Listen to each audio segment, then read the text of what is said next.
අන්‍යහසය කොහොමද ඉතින් අද පළමුද අයිහබ් එකෙන් මම ගත්තේ මොනාද කියලා. ඉතින් කොරියාව ඉන්න ලංකාවයට තියෙන එක ප්‍රශ්නයක් තමයි ෆේක් නැතුව බඩුව ඔන්ලයින් වලින් ගන්න කොහෙන්ද කියලා. මෙහි ඉන්න අයට විතරක් නෙමෙයි ලංකාවේ ඉන්න ඔයාලට වගේම වෙනත් රටවල් වල ඉන්න අයට වුණ විශ්වාසයෙන් බඩු ගන්න පුළුවන් තැනක් තමයි මේ අයිහබ් කියන්නේ. අයිහබ් එකේ ඕගැනික් බඩු ගොඩාක් තියෙනවා. ඒ වගේම තමයි ලංකාවේට හරියන බඩු එහෙම තියෙනවා. පරිප්පු කහ මුං ඇට මේ වගේ දේවල් තියෙනවා.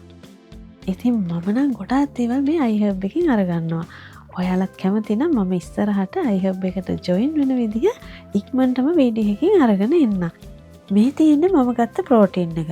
ඉතින් කොරියාවේ ඉන්න ගොඩක් අය දැන් ජිම් වලට යනවා නේද? ජිම් එකකට යනවා කියන්නේ ඉතින් ප්‍රෝටීන් එකක් නැතුවම බෑනේ. ඒ වගේම තමයි ප්‍රෝටීන් විතරක් නෙමෙයි තවත් දේවල් තියෙනවානේ. ඉතින් මේ හැමදේම වාට කූපන් එකෙන් ගත්තොත් ටිකක් හිතට බයයි නේද? හැබැයි ඔයා අයිහබ් එක පාවිච්චි කරොත් ඔයාලට කිසිම බයක් නැතුව ගන්න පුළුවන් මේ හැම දෙයක්ම ප්‍රෝටීන් වගේම අනිකුත් දේවල්.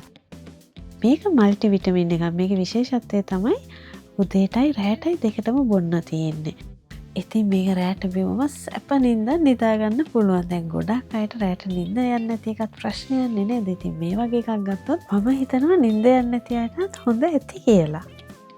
මේක ඇතුලේ තනිකරම තියෙන රෝස. මේක අපිට බොන්නත් පුළුවන්. ඒ වගේම තමයි මූණ ලස්සනට තියාගන්න එක එක දේවල් කරන්න පුළුවන් මේකෙන්.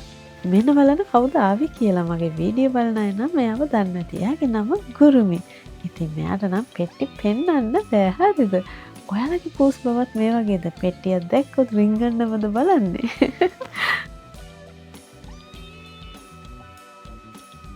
මේ කොකොනට් ඔයිල් එක මේ බඩුවලට කලින් ගත්ත බඩුවල එකක්. මම ගොඩක් වෙලාවට කොකොනට් ඔයිල් තමයි උයනකොට පාවිච්චි කරන්නේ. ඉතින් ඔය සැලඩ් එහෙම හදන වෙලාවට නම් ඔලිව් ඔයිල් ඔය වගේ ඒ වගේ දේවල් වලට ඒව පාවිච්චි කරනවා. නැත්නම් උයන වෙලාවට නම් ඇත්තටම මම නම් පාවිච්චි කරන්නේ කොකොනට් ඔයිල්. අයිහබ් එකේ බඩු ගන්නකොට ඕන තරම් ඕන ගානකට බඩු ගන්න බෑ. ඉතින් එක එක දේවල් තියෙනවා ඒව ඇතුළේ තමයි අපිට බඩු ගන්න පුළුවන්. ඉතින් මේ දේවල් එක්ක තවත් වීඩියෝ එකක් ඔයාලට ඉක්මනට මම අරගෙන එන්න. ඔයාලා දන්නවද මේ වගේ ප්‍රෝටීන් එකක් ගොඩක් හොඳයි ඇඟට අර අනිත් ප්‍රෝටීන් වලට වඩා. හැබැයි ඉතින් මේ වගේ ප්‍රෝටීන් වැඩි රස නැහැ. අන්න ඒකයි ප්‍රශ්නේ. ඒක නිසාම තමයි මේ වගේ එකකුත් අරගෙන තියාගෙන ඉන්නේ සමහර වෙලාවල් වලට රසට බොන්න. අයිහබ් එකෙන් බඩු ගන්න මං ගොඩාක් කාලෙක ඉඳලා. ඉතින් මට හිතුණා මේ දේ ඔයාලත් එක්ක බෙදාගත්තොත් හොඳයි කියලා. අනිත් එක තමයි අයිහබ් ගැන ගොඩාක් අය දන්නේ නැහැ කියලා මට හිතුණා. අයිහබ් එකෙන් ඔයාලා මේ දේවල් ගන්නෙ කොහොමද? හැම විස්තරයක් එක්කම ඉක්මනටම වීඩියෝ එකක් මම අරගෙන එන්නම්. මාව තාම සබ්ස්ක්‍රයිබ් කරලා නැත්නම් මේ දැම්ම සබ්ස්ක්‍රයිබ් කරලා තියාගන්න. මේ සැරේ අයිහබ් එකෙන් මම ගත්තේ මෙන්න මේ ප්‍රෝටීන් එකයි මේ විටමින් එකයි මෙන්න මේ රෝස එකයි. ඉතින් මේ රෝස එක නිකන් නම් බොන්න එපා. ඒක මික්ස් කරලා තමයි බොන්න පුළුවන්. ඉතින් මම ඉස්සෙල්ලා ගත්ත එක තාම තියෙන නිසා ඒකෙන් මම ඔයාලට පෙන්නන්නම්. මෙන්න මේ වගේ තමයි තියෙන්නේ. මේ දවල්ට බොන එක. මේ තියෙන්නේ රැට බොන එක.